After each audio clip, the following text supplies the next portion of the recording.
Hi everyone, welcome to a special edition today with the serial marketers and a marketers guild community. We've got I'm sure Adam, you get tired of being called an inspiring author, especially now that you have this book Inspire coming out. And I just actually wanted to kick it off with a quick anecdote, and then because I think like you can't help read this book without just feeling a lot of personal stories, and you tell a lot of your personal stories, and uh, good things that happen and bad things that happen and things that you're embarrassed about years later. And one of the key tenets of the book, without giving too much away here, is where Adam writes a lot about this leader amplification effect, where when a leader does something, it just has, it resonates more with others, and people pay more attention and take it more seriously, even when it's not all that serious. I mean, I felt that there on a more positive example of it. I had this experience years ago where someone came up to me and said, when at the first job where I had this like exec level title and I was a CMO at this agency, like 5, 10 years later, someone came up to me and said, it meant so much to me that you took the time to meet with me then. And I was thinking like it didn't matter. Like I'll meet with anyone. Like my job's no bigger or smaller than anyone else's at the company. But it was like that, yeah, having that title and still having an open door.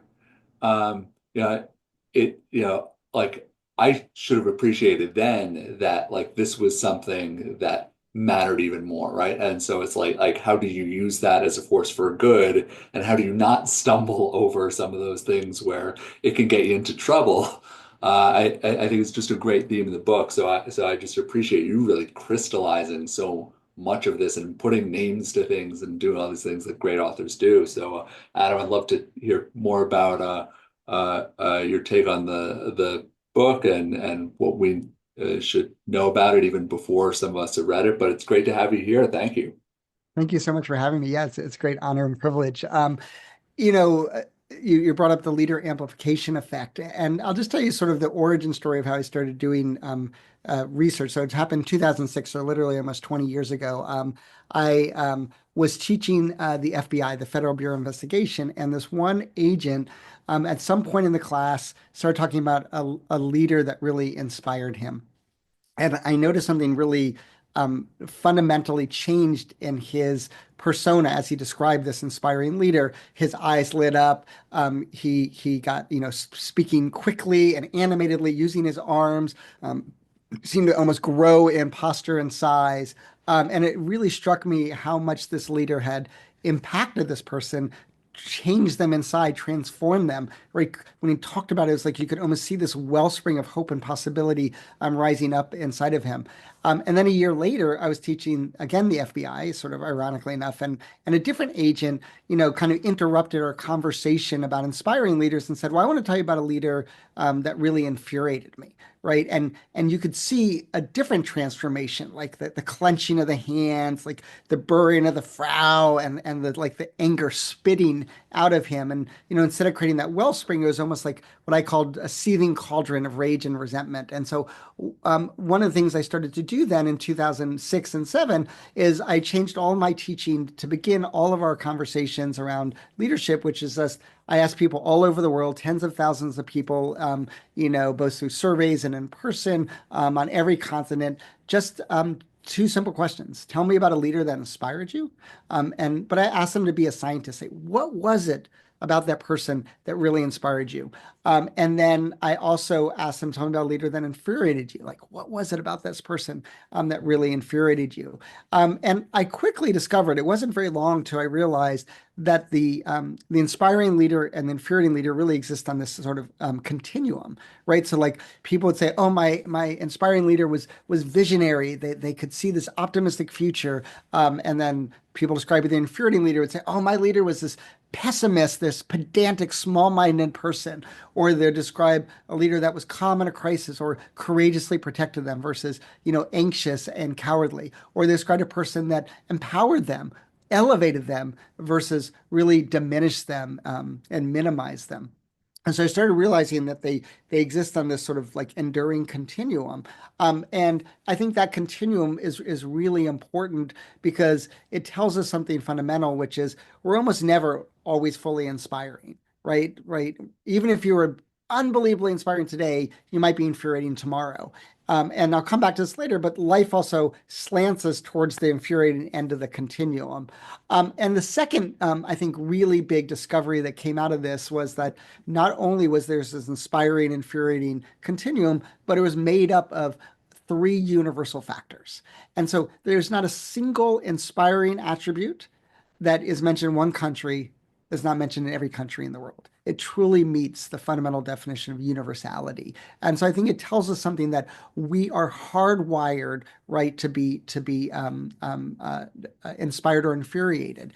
And now, before I tell you those three factors, I just want to come back to what David said, which is one of the things about being in a position of leadership is we're on stage. There's more eyes on us. People are watching and observing us, right? This person was watching David and observed whether he included him or not, right? In a conversation or willingness to meet with that person. And so, in general, as humans, we communicate with people, we send signals with our behavior, our nonverbal reactions, our words, and they have sort of symbolic meaning, and that symbolic meaning then impacts people. But when you're in a leader, because there's more eyes on you, those signals get amplified and our reactions to them get intensified. And so one of the things I always say to people is that when you are in a position of, it's not just a position of leadership, it's whenever someone even looks up to you, right? When they're giving you their attention, right? They're paying, they care about what you do. Everything you do is going to have stronger signals and stronger reactions to that. So when you're in a position of leadership or people looking up to you, right? Neutrality really isn't an option, right? You're going to inspire or infuriate it, but you don't have a choice to impact people, but you do have a choice of how you impact them. So now, what are these three universal factors? I actually kind of alluded to them. And to highlight them, I'm going to tell you about two amazing captains. One was captain of a Southwest flight 1380 going from LaGuardia to Dallas. Another was a captain of a ship in the Mediterranean. And in the flight, about some short time into the flight, maybe half an hour, 45 minutes, the left engine exploded and literally tore a hole in the side of the plane. And a passenger was very sadly, fatally sucked into that hole. And now there's, loss of cabin pressure, all types of hydraulics are cut, like things are really desperate. And in the Mediterranean, the captain ran into some rocks way below the surface, but tore a 150-foot hole in this massive cruise ship, this vessel. And the way that these two people responded to their crises really tell us a lot about this difference between the inspiring and infuriating leader and these three dimensions I talked about. So let's start with Southwest Airlines flight. Tammy Jo Schultz was a captain, and she was truly inspiring. And the first thing she did is kind of like the leader amplification effect. She recognized her silence would be deafening. And as she described, she's trying to figure out what's going on, getting a sense. She's like, the plane wanted to descend, and so we let the plane do what it wanted to do. And so they start descending. Now, if you're back in the passenger seat and there's a hole in your plane and you're starting to descend pretty quickly and you're doesn't look like you're anywhere near airport, you're going to start to panic. And that's exactly what people did. Frantically buying Wi-Fi to say their last goodbyes to a loved one. But she did something remarkable that all the passengers talked about afterwards. She uttered 10 simple words, but those 10 simple words gave them an optimistic why. They gave them this vision, right? And she said, "We are not going down. We are going to Philly." And people talked about those 10 words changed everything. They gave a sense and meaning to why they were descending. They weren't falling. They were going somewhere with a goal in mind. They had a mission, right? And how much that mattered. Now, let's go to the Mediterranean. Now, why was a hole torn in the side of the ship is because the captain, Francesco Schettino, got too close to shore to impress his mistress, a Moldovan dancer who was on board. And what did he do immediately? He did nothing. He spent the first hour trying to get his story right. So there was an electrical blackout that occurred immediately after because water flooded in. But he was trying to figure out like what story he was going to tell so he wouldn't look bad. So he delayed an hour. Then he finally got on the Coast Guard and he dithered for another 20 minutes before finally coming clean. At first he was saying the blackout caused the crash rather than vice versa. And those almost 90 minutes cost dozens and over 100 people their lives. If he had come clean immediately, probably everyone would have been saved, right? So she was visionary, right? She could see this big picture, optimistic, right, view of the future, and he was small-minded, right, pedantic, only worrying about his own reputation. Now, the second thing about her is that if you listen to her on the air traffic controller, you can hear how calm she is. It's as if she's describing, what she ate for breakfast, right? And she's describing what happened, and she's just so calm. She was also incredibly competent, like landing the plane, right, with a hole in the side of it. And she did it successfully in Philadelphia with no further injuries. And in the other case, we have Schettino, who was incredibly cowardly. Now, when he finally, at one point, was talking to the Coast Guard, and you can hear the audio tape of this, he was no longer on the ship. He was in a lifeboat. But he doesn't take any credit for landing his lifeboat. He said he tripped and stumbled miraculously into the lifeboat. Now, what's really interesting about him being in a lifeboat is you wouldn't actually know he's the captain because somehow, before he got in the lifeboat, he found time to change from his captain's uniform into his civilian's uniform. And so you can see he was not a calm and courageous protector of his people. And then finally, when Tammy Jo Schultz stopped the plane, she thought about a lot of things about protecting her passengers, right? So one of the things she did is she made sure the fire truck was to the side of the plane where the hole was, right, in case there was a fire or the engine had exploded. She also put the flaps down. She's like, what if someone like frantically comes out onto the wing to escape, right? I'm going to give them a little slide so they don't get as hurt. And then she went row by row and looked everyone in the eye and talked to them to make sure they were okay. And afterwards, she talked a little bit about how it was so remarkable that more people talked about her stroll down the aisle than what it took to land this crippled plane, and it showed how starved people were for a sense of connection, that empathizing leader, right? Whereas Schettino only cared about himself, right, and saving himself, and didn't care about anyone else. So he didn't seem to think at all about that. One other thing about Tammy Jo Schultz, it was really funny. An EMT comes onto the plane, and he says, "How did you get through security?" And she's like, "Wait, what?" And he's like, how did your nerves of steel not set off all the alarms? You're completely calm. Your heart rate is normal, like this, this remarkable thing. And so what we can see is there's these three differences between these two leaders. One is their difference on being visionary, which I already mentioned, right? Optimistic, big picture, right? Vision that gives people a sense of what's going on, right? Versus someone who's small-minded, pedantic, pessimistic. There's also about being what I call exemplar desired behavior, right? How we are in the world, right? Vision is how we see the world and communicate the world. It's how our presence. And so calm and courageous, right? Versus anxious and cowardly. And then finally, the third factor, the universal factor is being a mentor. It's how do you empower people, elevate them, and empathize with them. And she clearly empathized and thought a lot, took the perspective of her passengers, but she also empowered her crew and they worked really well together. And, she was always quick when everyone said, remarkable landing in Philadelphia. She's like, it was Darren, her first officer. It was his idea to go to Philadelphia. He immediately recognized long runway, lots of, medical personnel in the area. And so she was kicked to give credit to elevate her first officer. Now, one of the things that I've discovered, two, I think, other big insights. So we have this universal continuum that's made up of these three differentiating factors, right? Visionary, exemplar, and mentor. And one of the questions is, why are these the three universal factors? And the reason why these are the three universal factors is because each one satisfies a fundamental human need. So we all have a fundamental human need for a sense of meaning, a sense of purpose, a sense of understanding of the world. And that's what inspiring leaders do. They give us a vision that gives our existence and that interaction meaning and purpose, but also a sense of understanding. That's what Tammy Jo Schultz did. She gave her passengers a sense of meaning, purpose, and understanding of what was happening as they were doing this descent. It looked dramatic to them, but it was, well curated descent on her end. Dave was just telling me about his daughter who's sick today, and I have two young boys, 7 and 8-year-old, who were also sick a couple weeks ago with the flu.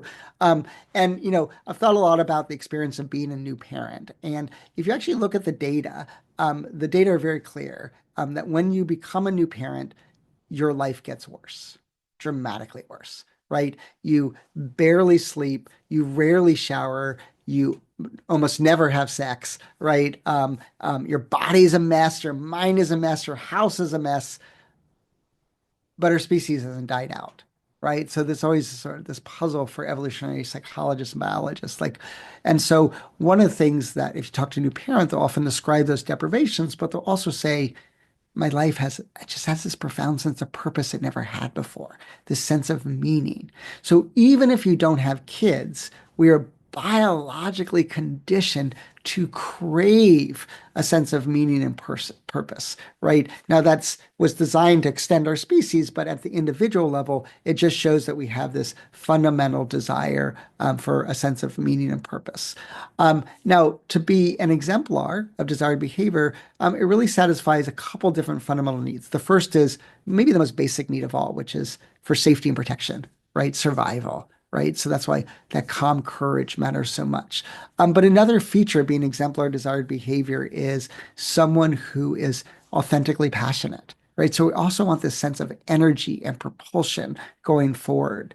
And then being a mentor, right, there's these two fundamental needs people talk about all the time, a sense of belonging, right, that I'm included and embraced for who I am, but also a sense of status. I'm respected for who I am.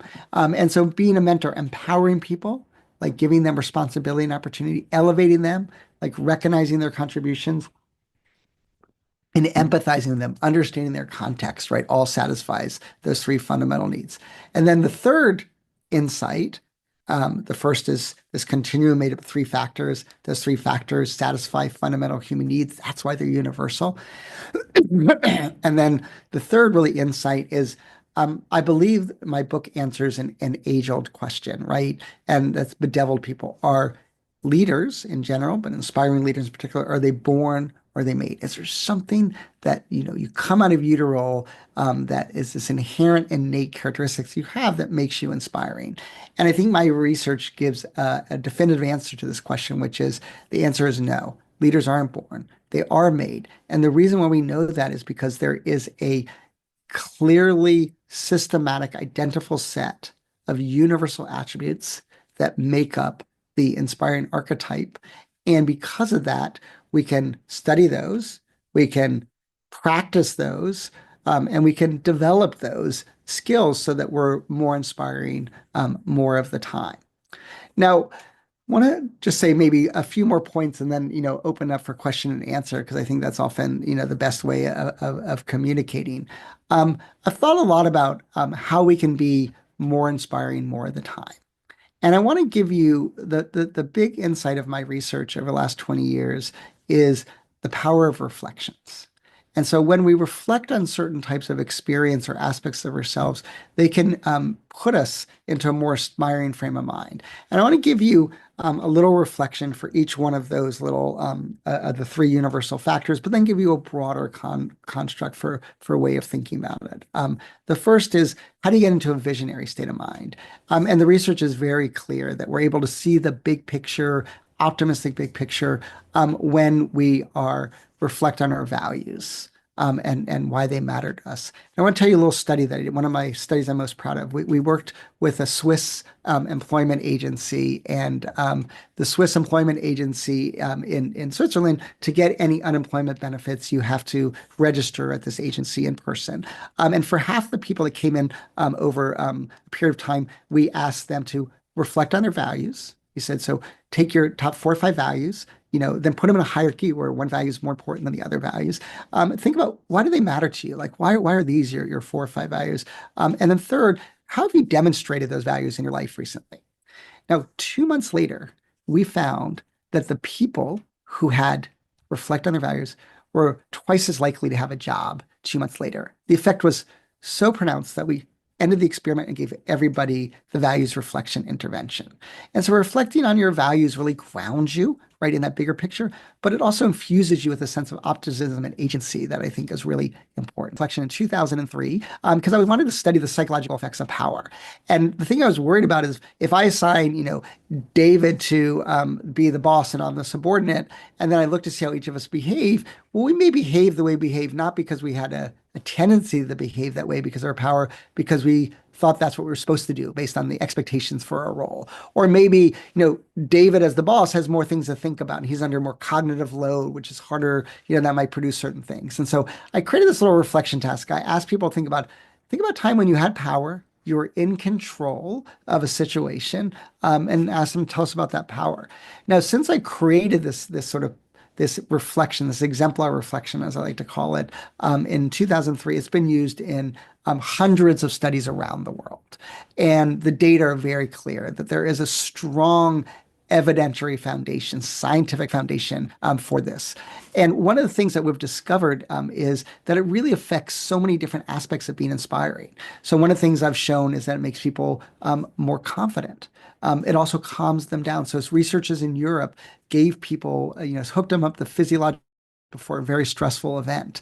And they asked them to either think about time when they had power and were in control, or lack power and lack control. And they showed remarkable differences in physiology that also predicted why the people who reflected on the power and in control things did better. I've shown it makes people's voices more steady in my research. It makes people more creative. They can see the big picture. It also makes them more optimistic.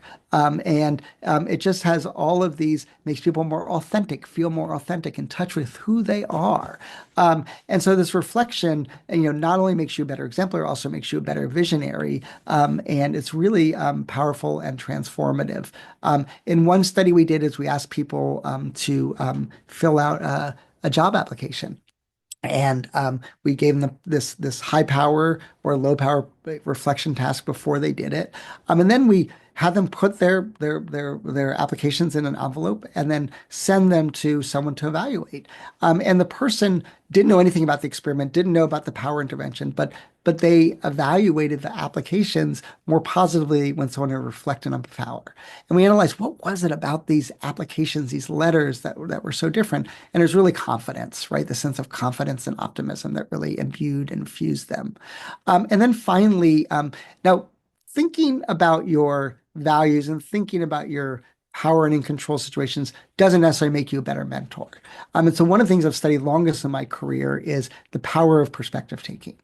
And so one of the things we do is we get people to say, take the perspective of this other person, like try to look at the world from their vantage point, what they're experiencing. And I've done that in negotiation. So in a negotiation task, which was a very difficult negotiation, required a creative solution, or there could be no agreement reached, we asked people to take the perspective of their opponent, right? To really think about what they want out of the negotiation and what they're trying to accomplish, and what their needs are and their interests are, or think about your own needs and interests, right?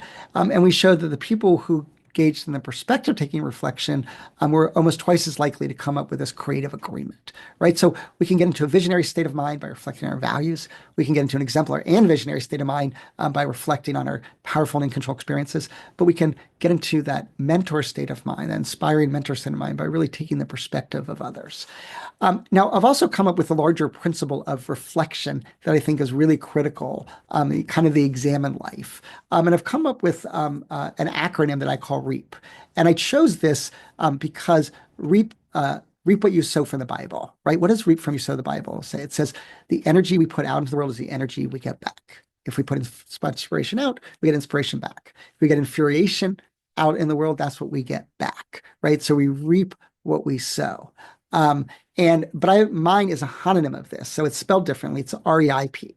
So what is the R? Well, the R is reflection. So I tell people once a month, reflect on times when you were inspiring, but also infuriating, right? When didn't you see the big picture? When were you anxious, right? When were you selfish or focused on the self? Um, and uh, um, and then I also ask people to also reflect on the leaders in their life, which I've asked tens of thousands of people to do. Think about a leader in your life. How could you emulate that person? So REAP is REIP. R is for reflection, E is for emulations. Now we take those reflections and emulations and we turn them into an intention, right? What's one thing we're going to commit to next month to do better, and then next month we practice that. So we take our reflections or emulations, the RE, we turn them into the I, the intentions, and then we practice that intention, the P, REIP. Then you will be more likely to reap what you sow and have a much more fulfilling experience in the world with other people. And I think that becomes really critical. I want to say two final things and then open up for conversation. The first is this, which is I mentioned the continuum. With inspiring and infuriating ends, I mentioned that life slants us towards the infuriating end of the continuum. And what are those features of life? Well, I've studied that. So some are biological, hunger and tiredness, right? Make us more infuriating. Sometimes it's strong emotions. We're mad at our spouse or kids and we take it out at someone at work. Sometimes it's novelty, right? The stress of being in a new situation. Or maybe you have an infuriating boss above you. But a lot of times it's pressure, time pressure, high stakes pressure, crisis pressure that puts us under the gun and makes us not our more inspiring but maybe infuriating self. So one of the ways that we can think about that is we can do two things. One is we can think about what are the contexts or situations that are most infuriating? How can I avoid those? Right.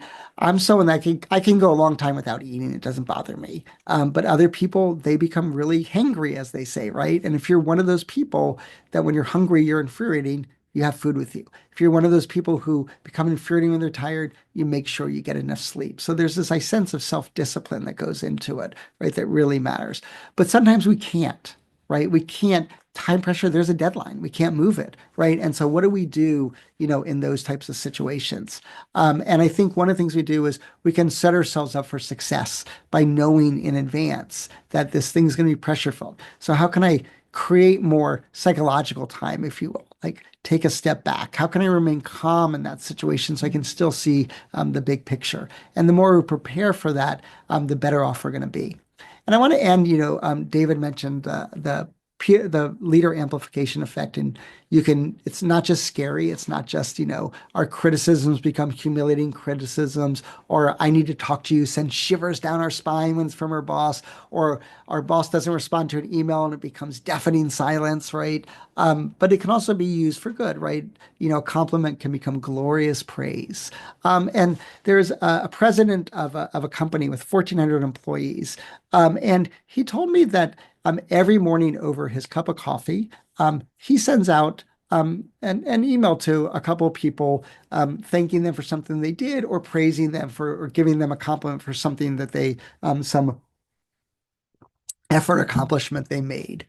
And he said he started doing this in order to put a skip in their step. He said, I'm gonna make their day by doing this. But he said, ironically enough, it actually started to put a skip in his step because he would send this email or this text and he'd get these gushing responses back, right? Thank you so much. This makes me blah, blah, blah. They seem so happy. And that made him smile.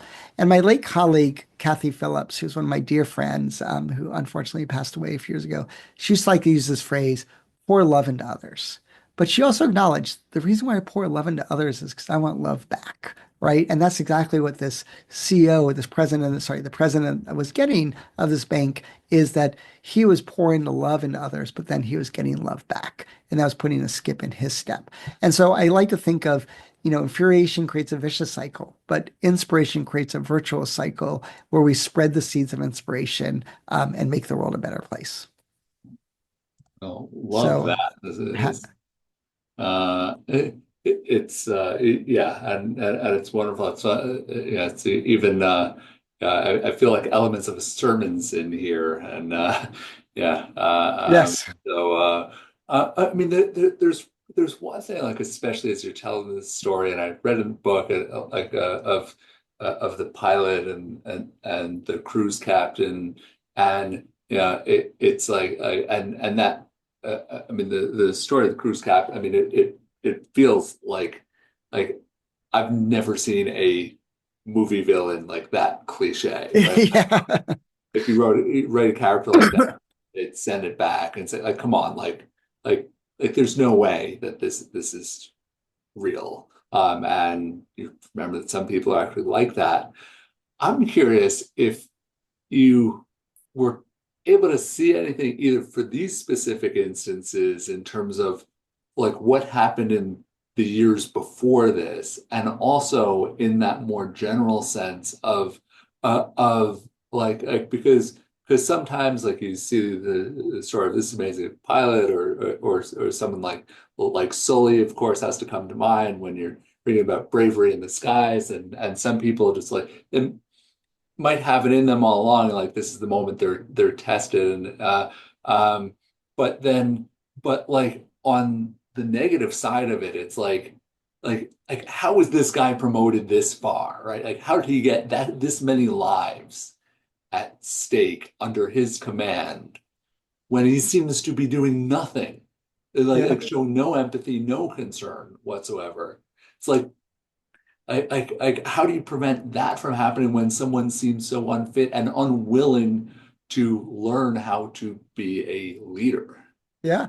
I mean, I do think, I talk about everyone can become more inspiring leader, but I also think leadership selection really does matter, right? And, Mhm. if you think about a captain of a cruise ship, probably most of their experiences are pretty pedestrian, right? And so it's, they're not actually dealing with a crisis. And so sometimes it's hard to know. But one of the things that, when I reflect on those two experiences, you know, um, Tammy Jo Schultz's situation is she faced the crisis. It wasn't her she didn't cause it, right? She bore no responsibility to it. It wasn't her fault. But she churned the crisis into almost like a normal course of events, right? Mhm. Whereas Shatino, he created the crisis, and there's always that person. I always think of the movie. I think it's like Rachel's sister gets married or something, with Anne Hathaway, where she's just like this, she just disrupts everything, right? And the person who takes normal events and somehow always perverts them into a crisis. And I think there's some people that, yeah, are just, to use the phrase, poop stirrers. They just can't help themselves. But I want to bring up Sully because I think Sully is such a great example. So some of you remember there's a guy named Sullenberger. I actually am looking right out of the Hudson right now, and I can see the George Washington Bridge up the way. And if you remember the story, he left LaGuardia, and both of his engines were wiped out by bird strikes. So now he was flying with literally no engines, and all he had, was the accelerated lift that he already had. And he realized he couldn't make it to Teterboro, which was sort of in some ways the closest airport. He couldn't turn him back, and he realized if I can stay, afloat high enough and get over that George Washington Bridge, I can land in the Hudson. And he did that brilliantly with no loss of life, and incredible survival. And he had all of those elements, right? He was visionary. He could come up with this creative solution and see it, right? He was super competent. I mean, eventually he had to glide the plane, down. And then he thought about other people, right? There's a great story where he was in a lifeboat and they came to rescue him. He said, no, no, get the people on the wings. They need more help than I do, right? So he was always thinking about what was best for all the passengers.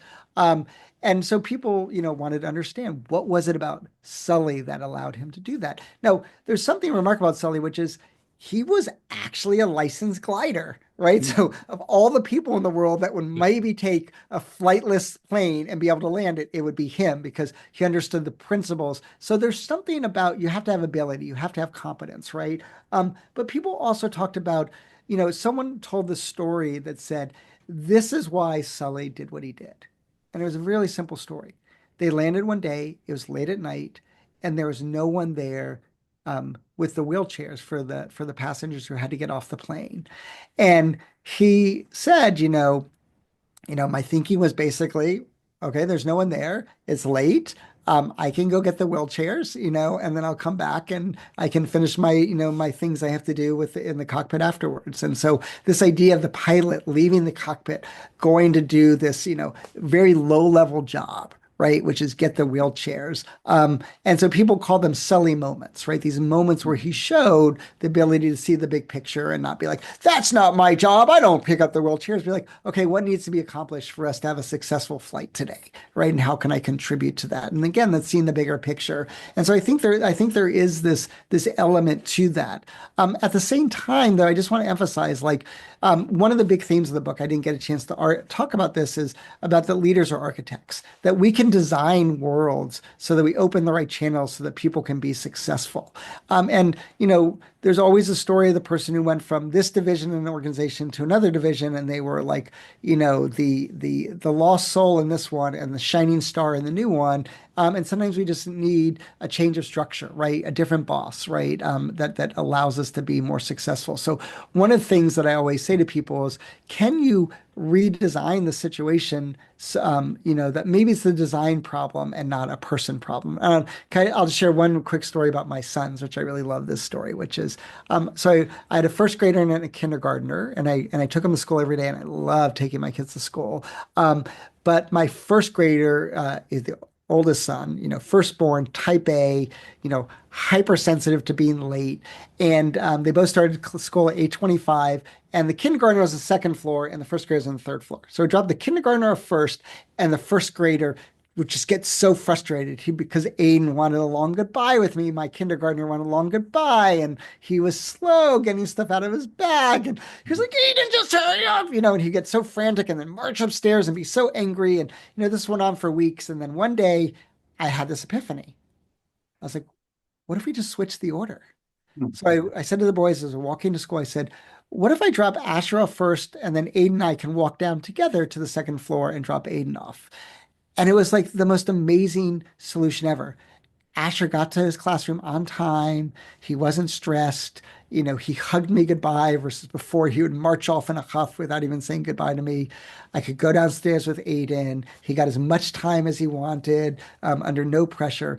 And after like the third day, the kindergarten teacher came up to me and said, hey, I noticed you switched the order. It sounds like it's like even she could see Asher getting upset. And what I really love about the story is this, which is Asher, like, he was impatient and he was annoying me. And so my reaction was, Asher, just be patient, right? And then he had force, I had force, I would get frustrated, would both march upstairs frustrated. I was blaming the person, right? But that's who he is, right? And then it's like, okay, well, can I create a situation where I can satisfy both their needs?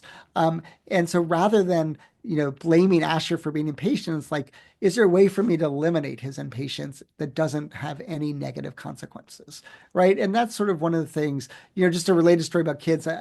Someone told me the story about someone they knew whose kid had all these behavioral problems. Son, he was like in second, third grade, and they switched schools, and they had no more behavioral problems. Well, what's the big difference? Turns out the big difference was when they did recess. And the old school recess was like around noon, and he had so much energy in the morning he couldn't sit still. And the new school recess was at 9 a.m. and he got all of his energy out, and then he could sit still, right? And so part of it is, how can we think? So like as a school, you might think, well, especially for little boys, but kids in general, but little boys especially, is, they need to get energy out for them to focus. And is there a way to get the energy out earlier to help them with better learning environments? Yeah, and it's also, I mean, it's also funny you say that because, like, yeah, I'm in the city public school system here, and like you never know what you're gonna get, right? Like lunch could be at like 10 or 1, and like, yeah, and it's like, do you even call it this? And then you have to like build in these extra snack moments depending Yes, on exactly. the age and the grade, and like there's just all these weird complications that come up, but it's like that some of it. So it's like, how do you design for some of that and actually like choose to pour yourself in that right? It's like, what's the right situation for a child? But there are X factors like that it's like, yeah, for especially where it's like a little more nuanced, right? Like your kid's somewhat better off, somewhat worse off, not just just like it's not one of those things like, oh, this is ideal or this is Yeah. there's no way this is working, right? Like we have to shift schools, which is obviously a big, big burden. I mean, it also makes me think so much, and this is top of mind recently because there was a, an opportunity on the table for me to join forces with another org, and like the biggest question on my mind wound up being, am I being set up for success?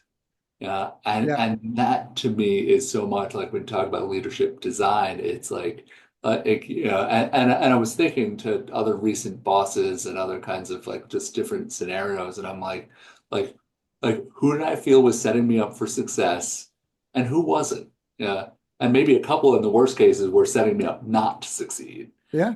And so how do I really prevent that? But it's like, what are those warning signs that this is not someone who will let you do your best work? Yeah.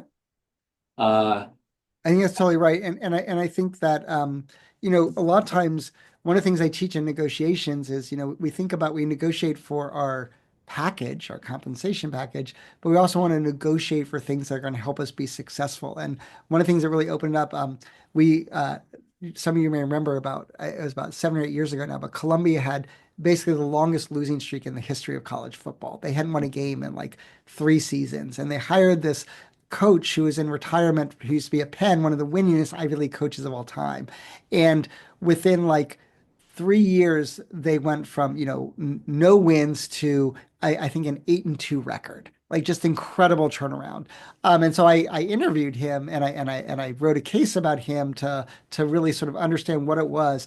And he sort of said the two things I think that are really interesting, that are relevant to our conversation today. First was that his negotiation was all about setting the program up for success. So, for example, the single biggest problem they had was the assistant coaches were all underpaid. And at some point, they just couldn't afford to live in New York anymore. And so they'd go take a job somewhere else. And he's like, I'm not going to come if you're not going to pay my assistant coaches a livable wage in New York. And one of the things he negotiated for is get them university housing, which only a head coach had access to. But now he got these assistant coaches access to university housing, which is subsidized. And he said that was like such a big key to like, because he mentioned like we had like 5 strength coaches in 3 years. And like strength coach is really important because it's sort of a long-term investment, right, in people. And like, we need to like make sure this person's going to stick around, and be successful. The second thing he said, which is kind of about the inspiring, infuriating side, which I really loved, he said, every single year, the first thing I have to figure out is who can I yell at? At some point, I'm going to have to yell at someone to make an example. And if I yell at the wrong person who crumbles under my words, that can turn, and especially if the teammates really love this guy, it's going to turn the whole team against me. So the first thing I do, I spend a lot of time figuring out, okay, who are the players I can yell at? They're going to be like, great, got it. And then they're going to be an exemplar themselves and go forth, and everyone will follow them. And so it's again finding that a little bit of mentorship, right? Which is, and sometimes, so I was telling the story on a podcast recently, and the person's like, that happened to me. My boss came to me and said, just so you know, I'm going to yell at you at the next meeting, and here's why. It's like giving him the vision for what was going to happen. But said, I need people to see that I have standards. I know you're not going to crumble, but I'm also want to let you in on it, and so it's going to help the whole team. And so I think, both of those are about setting people up for success and setting the team up for success. mhm. Love that. What is it? Are there questions from those join us today?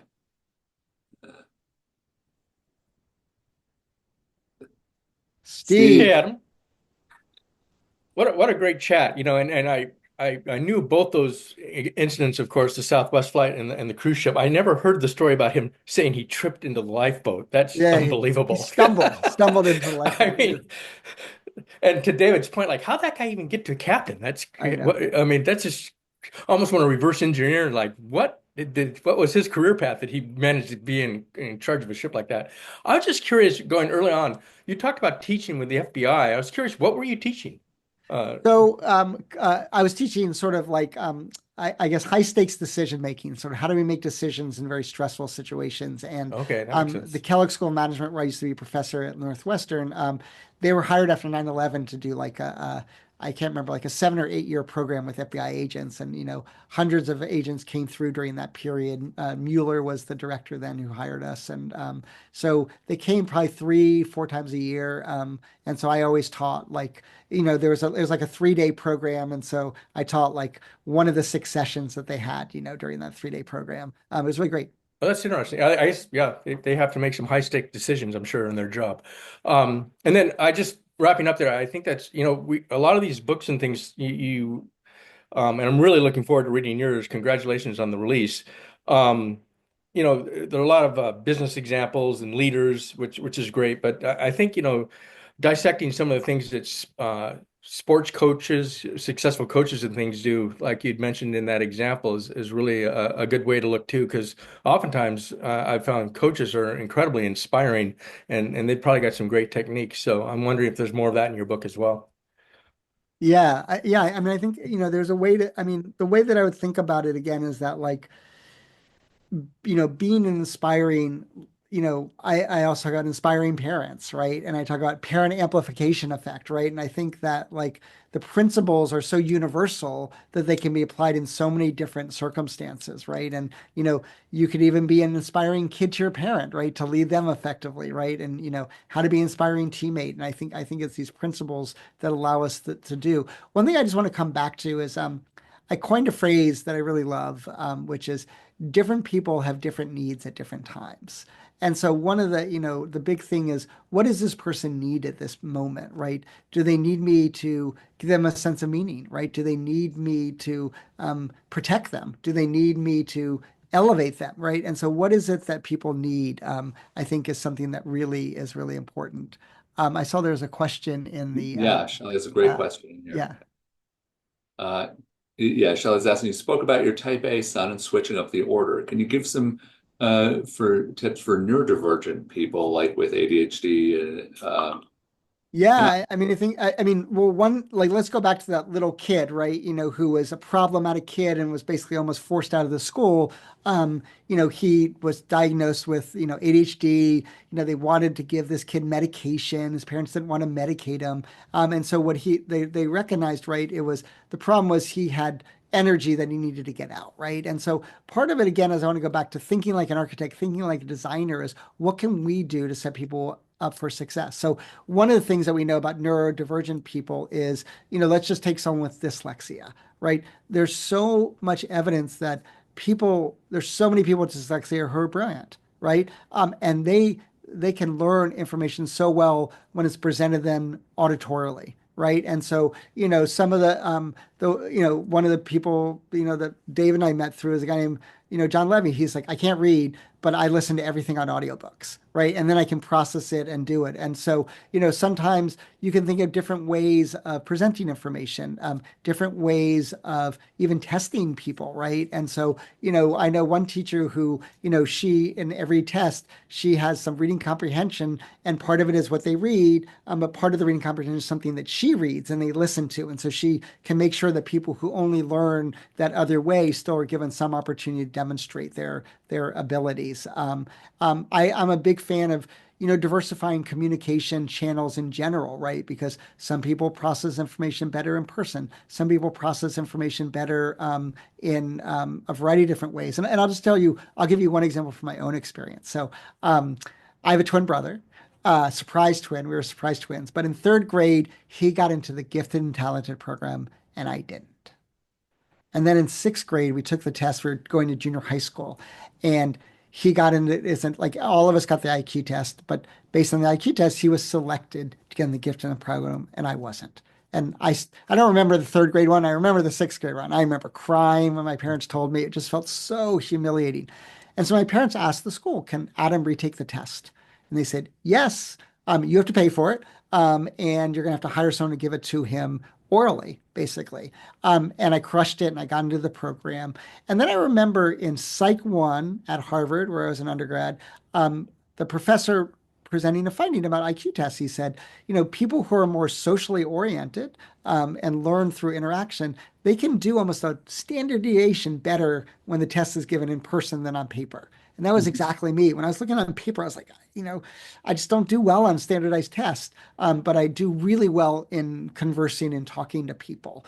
And that's how I wrote the book. Like I had an RA, and I was so stuck, but I would just go take hikes and I would just talk to her for an hour and she would take notes. And then, that's how I would get unstuck because I just think better interacting with people. And so I think the key thing is, what do people need to be successful? And can I do it in a cost efficient way that also doesn't create unfairness, right? And so trying to think in this broad way, but one of the best ways is, diversifying communication mediums. Well, I mean, it's so funny because on the call I was on before with this group progress partner, very different kind of call. Like this is an investment banker, and they've got their exec in residence group. And I invited this guest speaker, Jeremiah Ouyang, to talk about the future of agentic AI, right? And much more from a tech investor perspective. But one example of his that stood out is like he was saying, well, like, how do you like to get your information, right?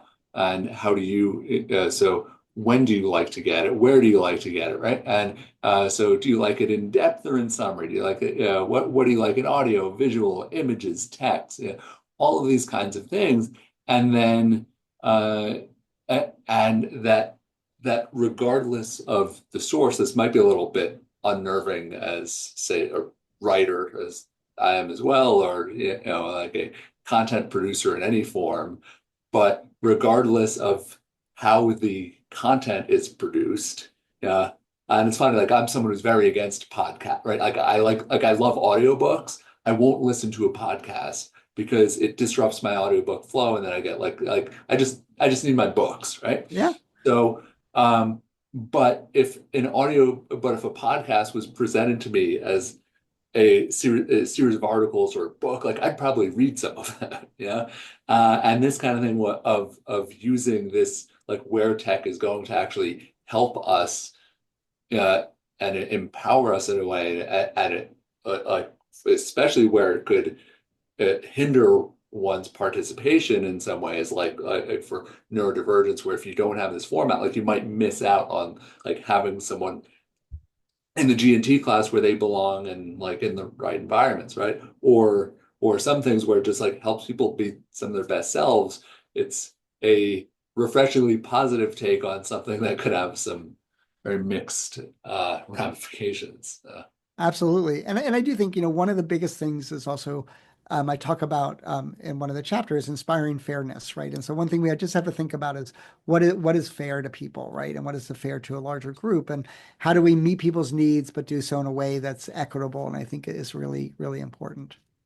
Well, thank you so much for all this. I just want to say, yeah, thank you so much for just being part of this. And I'm loving reading your book and just getting exposed to all this. And so excited to share this with more of the community and just like thank you for writing this. Oh, thank you so much. It was great. I'll just say one quick thing.